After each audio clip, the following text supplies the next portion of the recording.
She's not what you'd expect. She's tough and feisty, but gentle and tender.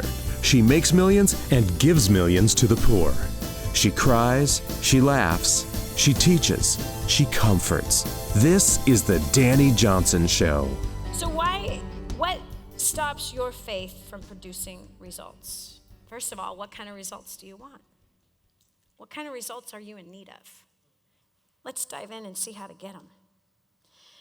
If we go to the first point, let's turn to Luke chapter 8. And this is where, honestly, this entire message started. Verse 25. There's a glaring statement inside of Luke chapter 8, verse 25, which would be in your Second Testament. And by the way, I'll be reading between two very different books than you're reading from. This is the Aramaic to English translation because the Second Testament of the Bible, it's not even really a testimony, it's a testimony, was written in Aramaic. It wasn't written in Greek first. It was written in Aramaic. Aramaic then translated to Greek, Greek then to English. Let me ask you a question. You think some things get lost in translation? They do. They do.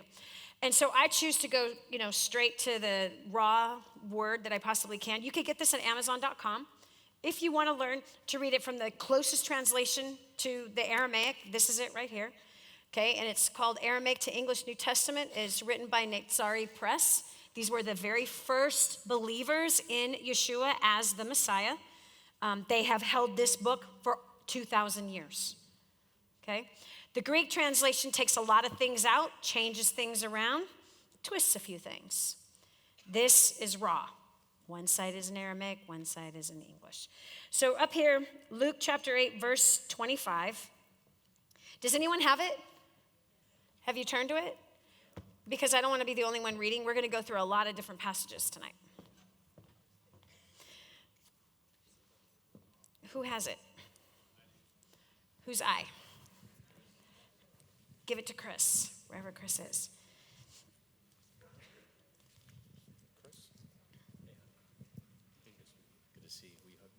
Hey, Mona, is my water back there, love?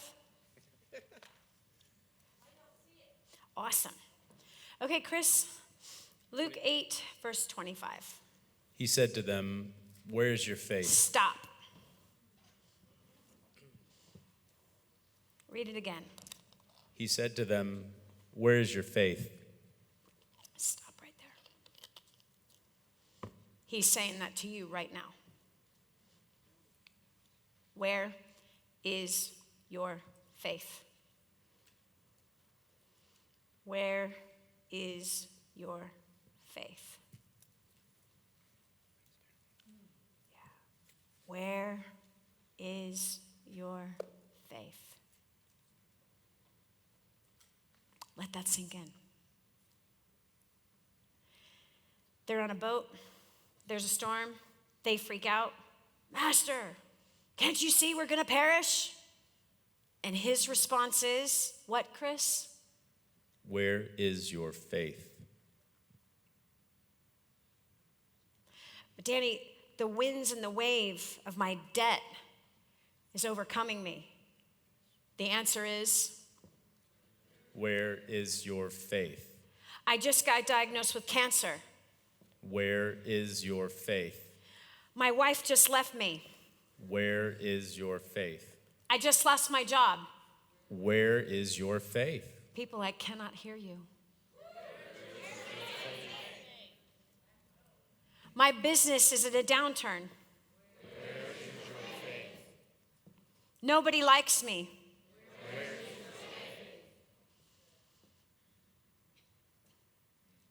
I don't know how to go where I want to go.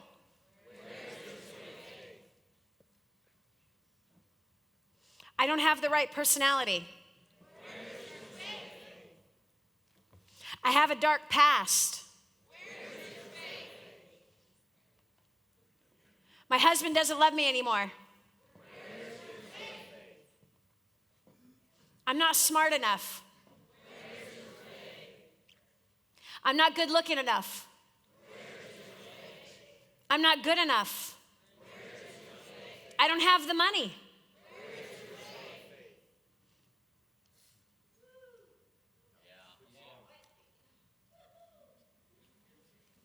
What's the rest of your excuses? What's the rest of your excuses? I don't have the time.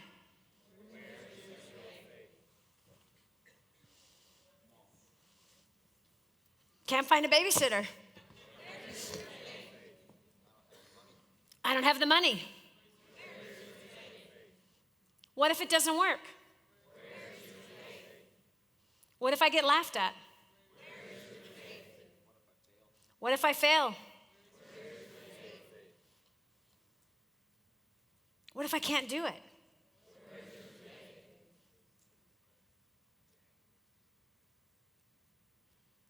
Take your excuses.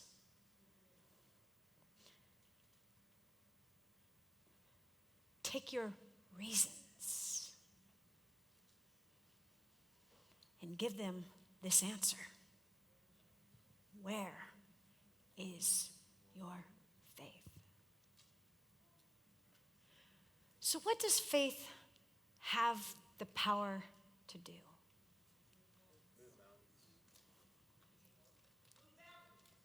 Let's discover it.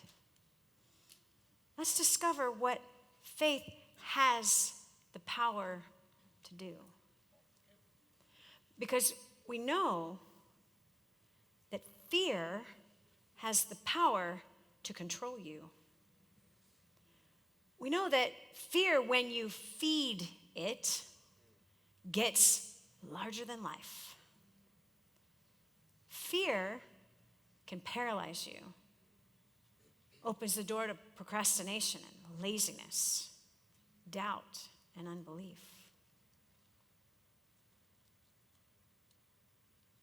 But I'm too young.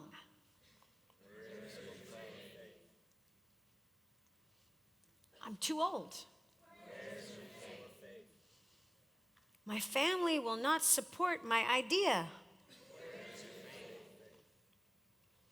But Dani, what do you do in the face of all of the adversity when you have everyone against you and no one believes in what you're going after?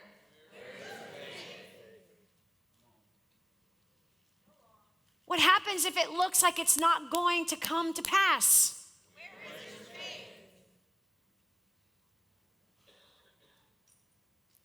But I have so much pain in my back.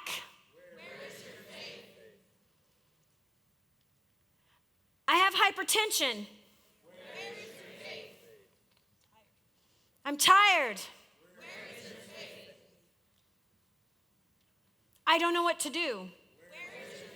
I don't know where to go. I don't know how to get there. What do I do when I get there? What happens if I screw it up when I get there?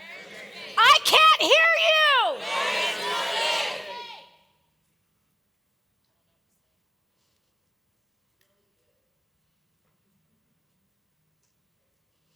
I'm afraid of being misunderstood. What? What? Yes. What happens if I succeed?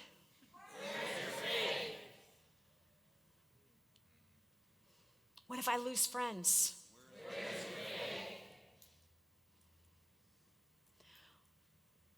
What happens if I get there and I don't like it?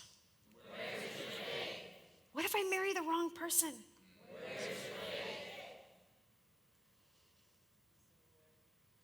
What if I screw my kids up? What if I go for it and I don't get it? What if I believe and it doesn't work?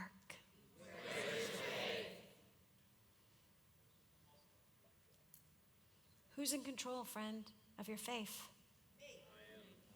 Who is in control, friend, of your faith?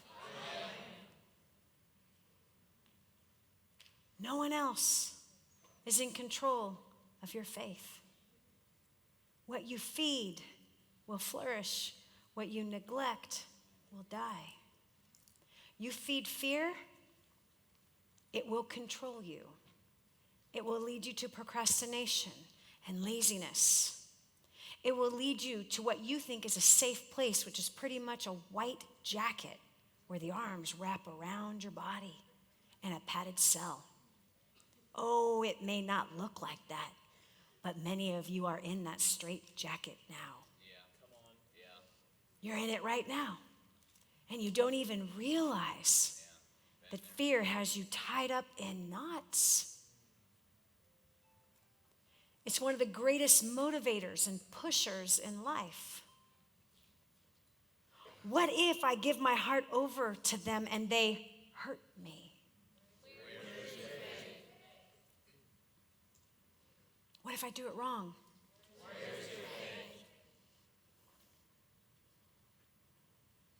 What if I trust again and I get hurt again?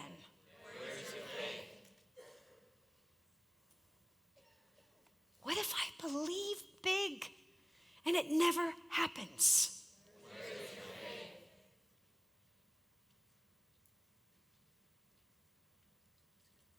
You own your faith.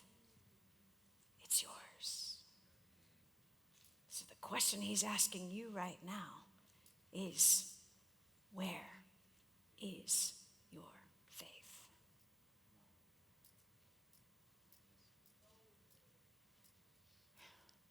Do you love him? Then where is your faith that proves it? Do you believe in him? Then where is your faith?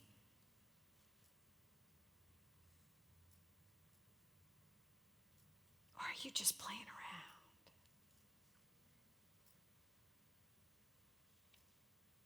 Have you created some rules that don't even exist of what faith looks like? Well, let's look and see what the power of faith can do. So one reason why your faith is not producing the results you want is because you've misplaced it. And you've planted your faith in your fear.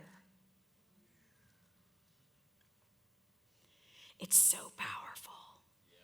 Faith is so powerful.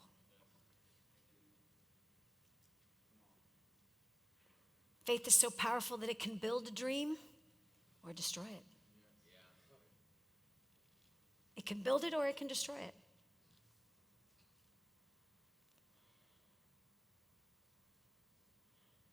Go down to verse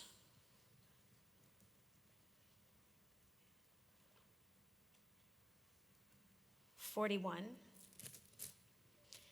it says, a certain man arose, name was Yorash, a chief of the assembly, fell before the feet of Yeshua and was beseeching him that he might enter his house.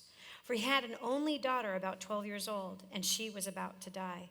And while Yeshua was going with him, a large crowd was pressing against him, and a certain woman whose blood was flowing for 12 years, who among the doctors had spent all her money, but was not, wow, that still happens today, but was not able to be healed by man. She approached from behind and touched the wing of his garment, and immediately the flow of her blood stopped. And Yeshua said, who touched me? And while all were denying it, Shimon, Kepha, what does your Bible say? Peter. And his name isn't Peter, it's Kepha. And those with him said to him, our master, the crowds are pressing and thronging you, and you would say, who touched me? And he said, someone touched me, for I know that power went out from me. Verse 47. And when the woman saw that she had escaped his notice, came while trembling and fell and worshipped him and said before all the people for what purpose she touched him and how immediately she was healed. And Yeshua said to her, have courage, my daughter. Your faith has given you life. Let's say that together. Have courage. Your faith has given you life. Your faith has given you life.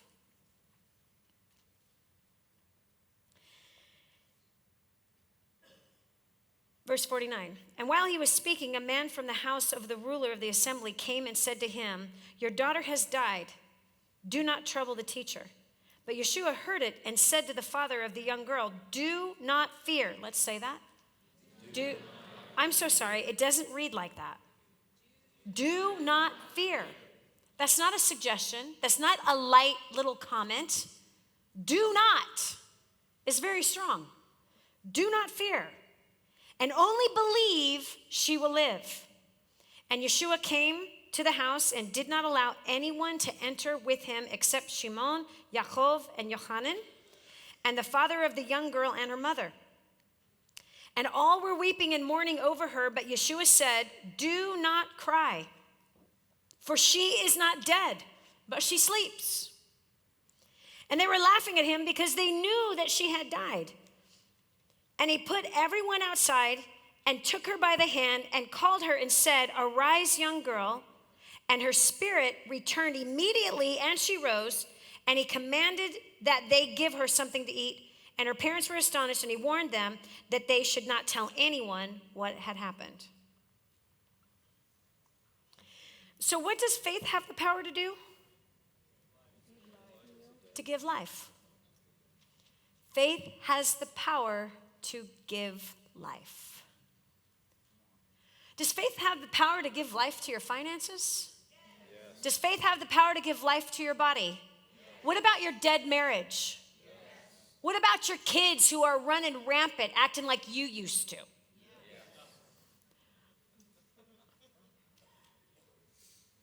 Does faith have the power to give life to your dead sex life? Yes. Look at you like, well, I don't know, man. It's real dead, Dani. It's like dead.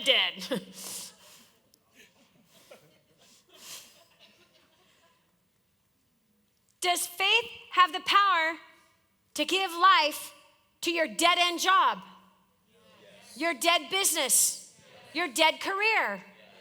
Does faith have the power to give life to your dead bones? Yes. It does. Do you not believe it? Another time we see Yeshua walking by a man who he says, what do you want? What do you want from me? In fact, we got to go there. Why is it not in the right place?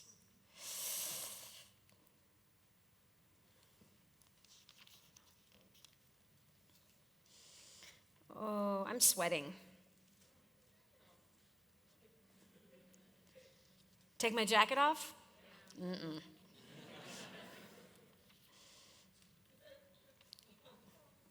What'd you say? Oh, poop.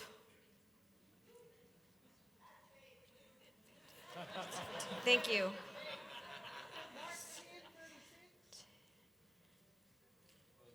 Say what? Mark 10:36. I don't think that's it, but let's try. 1841.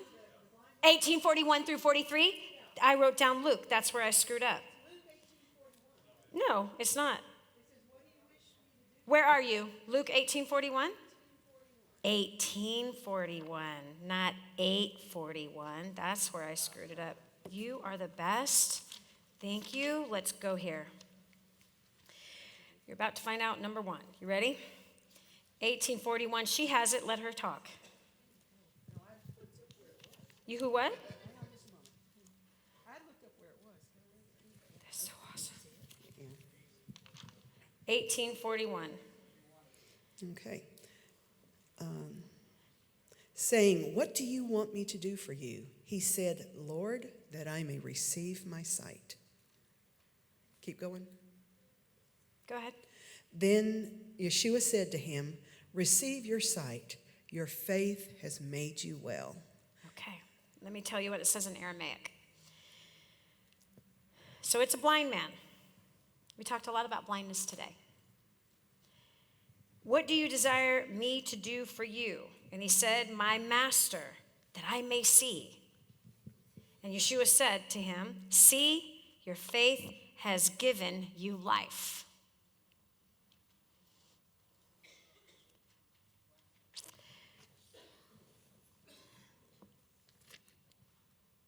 I believe the question is being asked of you tonight. The second question. The first question was what? Some of you need to post that in your car. You need to post that on the refrigerator, in front of your computer. It needs to be a screensaver on your cell phone. Where is your faith? It needs to be a reminder on your phone that goes off 3, 4, 5, 30 times a day. Where is your faith when you're talking to a prospect? Where is your faith when you're meeting with investors? Where is your faith when you're trying to set appointments to find new distributors? Where is your faith? But the second question that's being asked here is, what do you desire for me to do for you? And what does he ask for? Does he ask for something spiritual? Does he ask for world peace? Does he ask for something spiritual? Or did he ask for something selfish? Hold it. Did he ask for something spiritual, something altruistic, something life-changing, world-changing, for the changing of the world, saving the world, saving the orphans, saving the widows? No. What did he ask for? Selfishly. He asked for something selfish, something that only he could benefit from. So why is your faith not producing the results that you want in your life? Because you ain't even asking for what you think is the selfish thing that he is asking you to ask him for.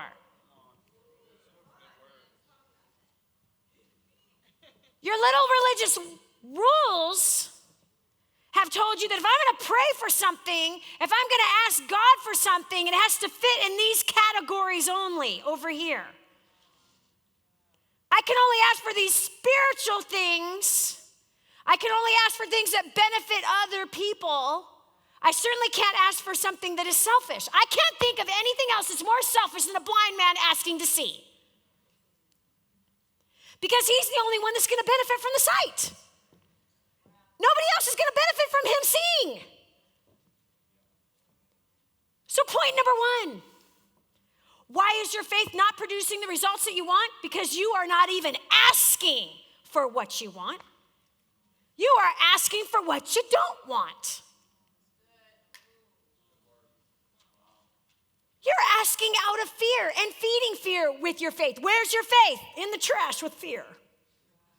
What do you want? I don't want to fail. What do you want? I don't want to lose money. What do you want? He's not asking you for what you don't want. The blind man did not say, I don't want to be blind anymore. That's not what he said. What did he say? I want to see. Not, I don't like being a blind man. I don't want to be blind anymore. I don't want to be broke anymore. What's the first question? I didn't hear you. I don't want to be broke anymore. What do you want? I want to be financially independent. I want to be financially free. And why are you afraid to ask? Where is your faith? I want to build a big business versus I don't want to fail in business. Do you hear what I'm saying? Where? And what do you want for me to do for you? It's a very selfish request that he asked for. He was the only one that could benefit from it. And somehow you think it's wrong to ask for what you want.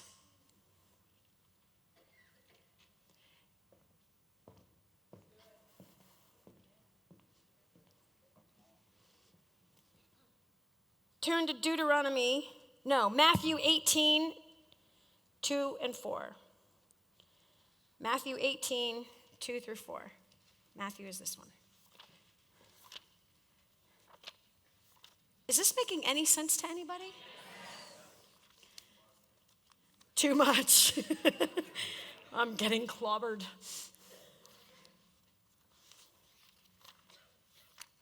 Matthew 18:24. Who has it?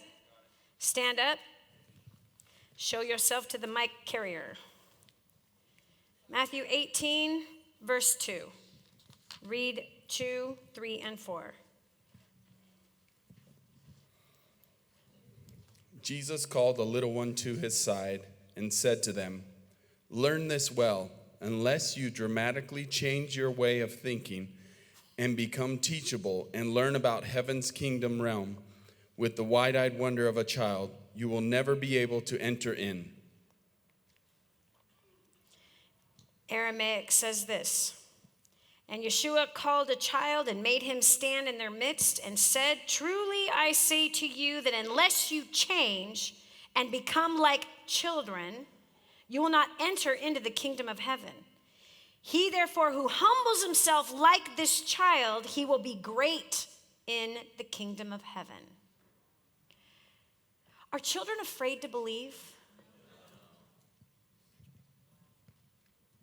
Let's analyze your kids for a minute.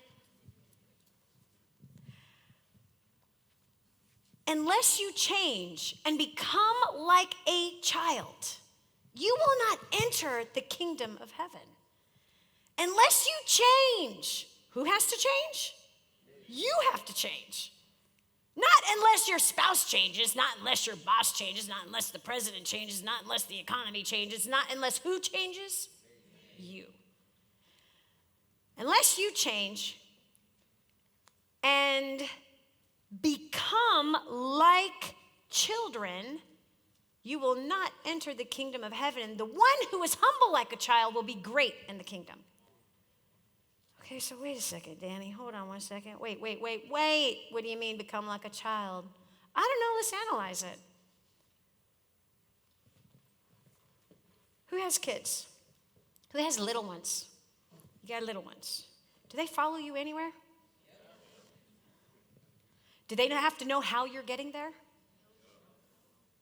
Wait, let's just say that one more time. Do they have to know how you are getting there? They just follow you.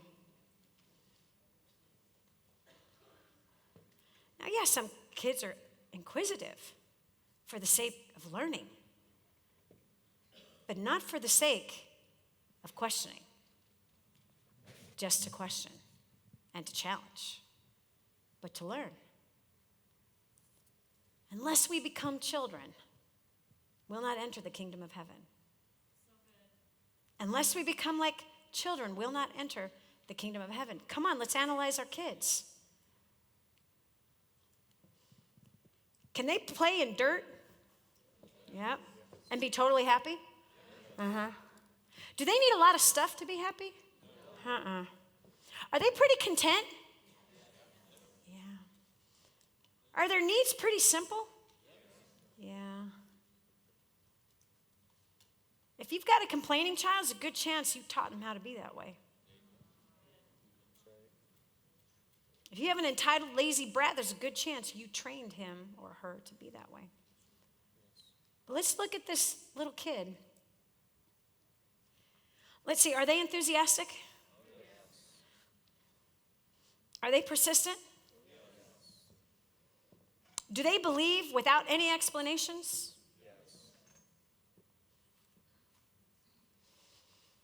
When they get hurt, do they get over it? You mean they don't hold on to grudges? Can they make friends with just about anybody? Are they afraid of people? Unless you become like a child, you will not enter the kingdom of heaven. Let me tell you what a child does. They trust. They trust. They know they are cared for. They know they're taken care of. They don't ask you, are we going to have food tonight? Nope. They just know they will. They don't ask you, are we going to be able to make rent this month? Could you imagine a 5-year-old asking their parent if they're going to make rent this month? They don't even think about shelter. They don't think about the food and how it's going to end up on the table. They don't think about how the lights are going to stay on. They don't think about where money comes from. Do you understand what I'm saying? They don't think about any of that. And he's saying, if you do not become like one of these children, you will not enter the kingdom of heaven. What else do kids not worry about? What other people think. They go to school with bedheads, shirts inside out. Yeah, shoes on the wrong feet. Are you listening to me? They don't care about what anyone thinks, let alone a perfect stranger. They don't care. And many of them, they know no strangers. They can just fit right in with another group of kids. Do kids see skin color? And if your kid does, it's because you taught him to. You taught him to. Do they have political views? Do they walk around in hatred? Not unless we teach them to. We teach them to. Unless you become like a child, you will not enter the kingdom of heaven.